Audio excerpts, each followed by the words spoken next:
Part 7, of the Master Key System by Charles F. Haanel. This part tells of a method by which you may construct the mold, or model, from which your future will emerge.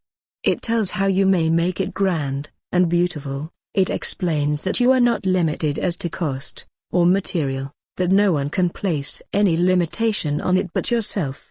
It explains that in the construction of this model, there is much work to be done, that no one can do the work but yourself, but it tells you what to do, and how to do it. It suggests methods and plans which if faithfully and persistently carried out, will result in conditions exactly in accordance with the purpose and thought.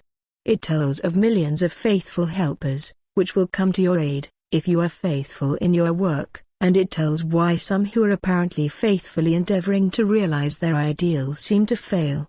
It is sometimes just as important to know what not to do, as what to do. Introduction. Part 7. Through all the ages man has believed in an invisible power, through which and by which all things have been created and are continually being recreated. We may personalize this power and call it God, or we may think of it as the essence or spirit, which permeates all things, but in either case the effect is the same. So far as the individual is concerned, the objective, the physical, the visible, is the personal, that which can be cognized by the senses. It consists of body, brain and nerves. The subjective is the spiritual, the invisible, the impersonal. The personal is conscious because it is a personal entity. The impersonal, being the same in kind and quality as all other being, is not conscious of itself and has therefore been termed the subconscious. The personal, or conscious, has the power of will and choice, and can therefore exercise discrimination in the selection of methods whereby to bring about the solution of difficulties. The impersonal, or spiritual, being apart, or one, with the source and origin of all power, can necessarily exercise no such choice, but, on the contrary, it has infinite resources at its command. It can, and does bring about results by methods concerning which the human, or individual mind can have no possible conception. You will therefore see that it is your privilege to depend upon the human will, with all its limitations and misconceptions, or you may utilize the potentialities of infinity, by making use of the subconscious mind. Here then, is the scientific explanation of the wonderful power which has been put within your control, if you but understand, appreciate and recognize it. One method of consciously utilizing this omnipotent power is outlined in Part 7. Part 7. 1.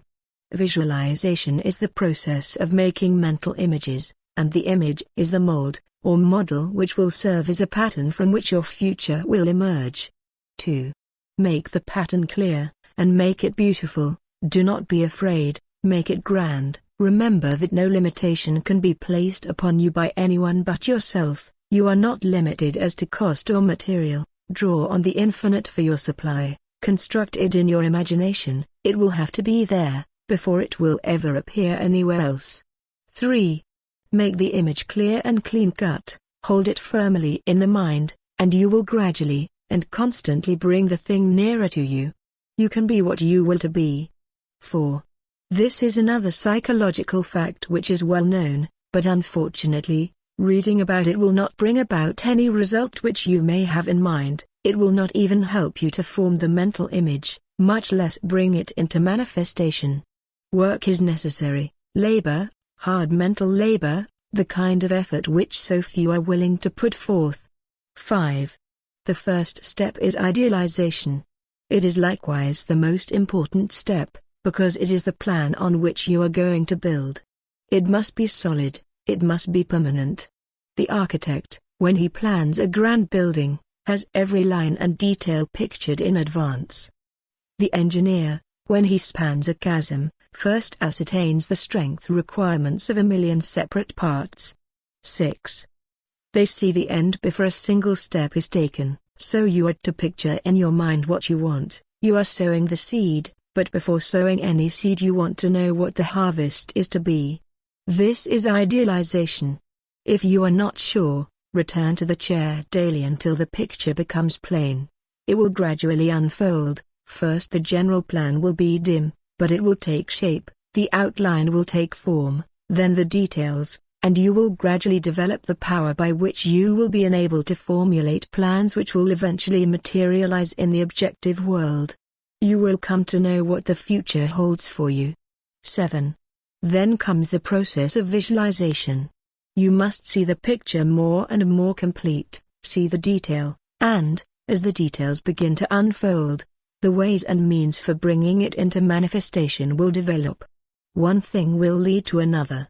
Thought will lead to action, action will develop methods, methods will develop friends, and friends will bring about circumstances, and, finally, the third step, or materialization, will have been accomplished. 8. We all recognize that the universe must have been thought into shape, before it ever could have become a material fact. And if we are willing to follow along the lines of the great architect of the universe, we shall find our thoughts taking form, just as the universe took concrete form. It is the same mind operating through the individual. There is no difference in kind or quality, the only difference is one of degree. 9. The architect visualizes his building, he sees it as he wishes it to be. His thought becomes a plastic mold from which the building will eventually emerge, a high one, or a low one, a beautiful one, or a plain one. His vision takes form on paper, and eventually the necessary material is utilized, and the building stands complete. 10. The inventor visualizes his idea in exactly the same manner. For instance, Nikola Tesla, he, with the giant intellect, one of the greatest inventors of all ages, the man who has brought forth the most amazing realities, always visualizes his inventions before attempting to work them out. He does not rush to embody them in form, and then spend his time in correcting defects. Having first built up the idea in his imagination, he holds it there as a mental picture, to be reconstructed and improved by his thought. In this way, he writes in the electrical experimenter, I am enabled to rapidly develop and perfect a conception without touching anything. When I have gone so far as to embody in the invention every possible improvement I can think of, and see no fault anywhere, I put into concrete form the product of my brain. Invariably my device works as I conceived it should. In 20 years there has not been a single exception. 11.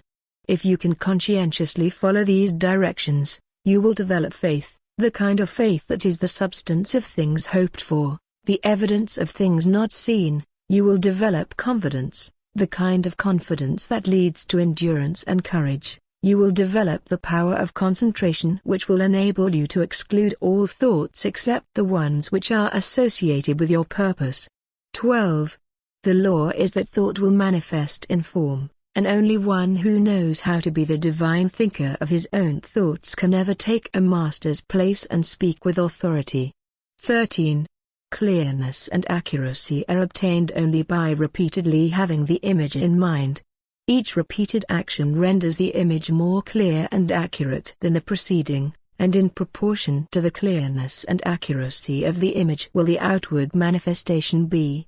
You must build it firmly and securely in your mental world, the world within, before it can take form in the world without, and you can build nothing of value, even in the mental world, unless you have the proper material. When you have the material you can build anything you wish, but make sure of your material.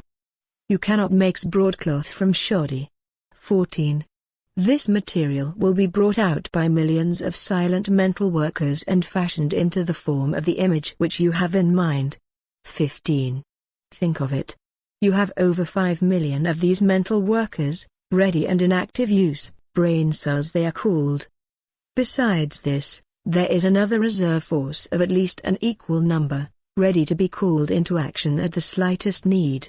Your power to think, then, is almost unlimited, and this means that your power to create the kind of material which is necessary to build for yourself any kind of environment which you desire, is practically unlimited. 16. In addition to these millions of mental workers, you have billions of mental workers in the body, every one of which is endowed with sufficient intelligence to understand and act upon any message or suggestion given. These cells are all busy creating and recreating the body. But, in addition to this, they are endowed with psychic activity whereby they can attract to themselves the substance necessary for perfect development. 17. They do this by the same law and in the same manner that every form of life attracts to itself the necessary material for growth. The oak, the rose, the lily, all require certain material for their most perfect expression, and they secure it by silent demand, the law of attraction, the most certain way for you to secure what you require for your most complete development. 18. Make the mental image, make it clear, distinct, perfect, hold it firmly. The ways and means will develop, supply will follow the demand, you will be led to do the right thing at the right time and in the right way. Earnest desire will bring about confident expectation, and this in turn must be reinforced by firm demand.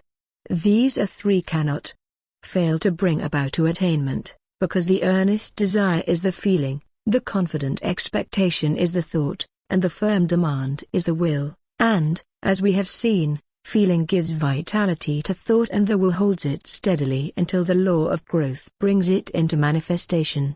19. Is it not wonderful that man has such tremendous power within himself, such transcendental faculties concerning which he had no conception? Is it not strange that we have always been taught to look for strength and power without? We have been taught to look everywhere but within, and whenever this power manifested in our lives we were told that it was something supernatural. 20. There are many who have come to an understanding of this wonderful power, and who make serious and conscientious efforts to realize health, power and other conditions, and seem to fail. They do not seem able to bring the law into operation. The difficulty in nearly every case is that they are dealing with externals.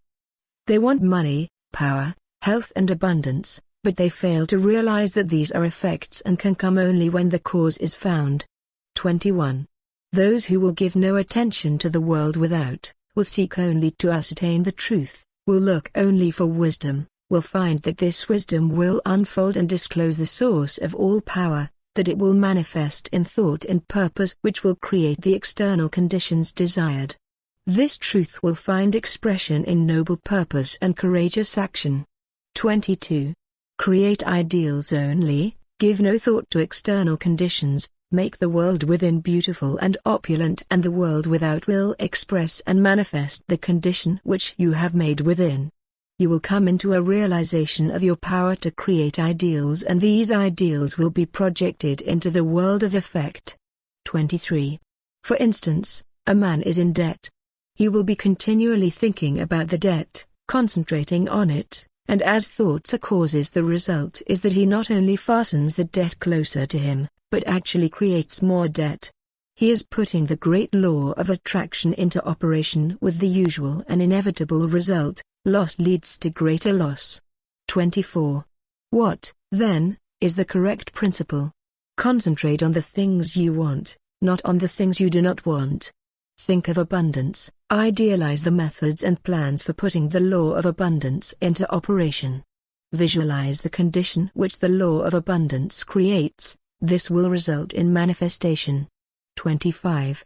If the law operates perfectly to bring about poverty, lack and every form of limitation for those who are continually entertaining thoughts of lack and fear, it will operate with the same certainty to bring about conditions of abundance and opulence for those who entertain thoughts of courage and power. 26. This is a difficult problem for many. We are too anxious, we manifest anxiety, fear, distress, we want to do something, we want to help. We are like a child who has just planted a seed and every 15 minutes goes out and stirs up the earth to see if it is growing. Of course, under such circumstances, the seed will never germinate, and yet this is exactly what many of us do in the mental world. 27. We must plant the seed and leave it undisturbed. This does not mean that we are to sit down and do nothing, by no means. We will do more and better work than we have ever done before. New channels will constantly be provided, new doors will open, All that is necessary is to have an open mind, be ready to act when the time comes. 28. Thought force is the most powerful means of obtaining knowledge, and if concentrated on any subject will solve the problem. Nothing is beyond the power of human comprehension, but in order to harness thought force and make it do your bidding, work is required. 29. Remember that thought is the fire that creates the steam, that turns the wheel of fortune, upon which your experiences depend. 30. Ask yourself a few questions and then reverently await the response. Do you not know, and then feel the self within you? Do you assert this self, or do you follow the majority? Remember that majorities are always led, they never lead. It was the majority that fought, tooth and nail against the steam engine, the power loom and every other advance or improvement ever suggested. 31. For your next exercise, visualize your friend, see him exactly as you last saw him, see the room, the furniture, recall the conversation, now see his face, see it distinctly, now talk to him about some subject of mutual interest, see his expression change, watch him smile. Can you do this?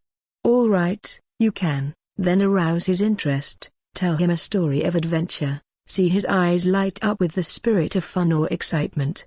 Can you do all of this? If so, your imagination is good, you are making excellent progress. Part 7. 61. What is visualization? The process of making mental pictures. 62. What is the result of this method of thought? By holding the image or picture in mind, we can gradually but surely bring the thing nearer to us.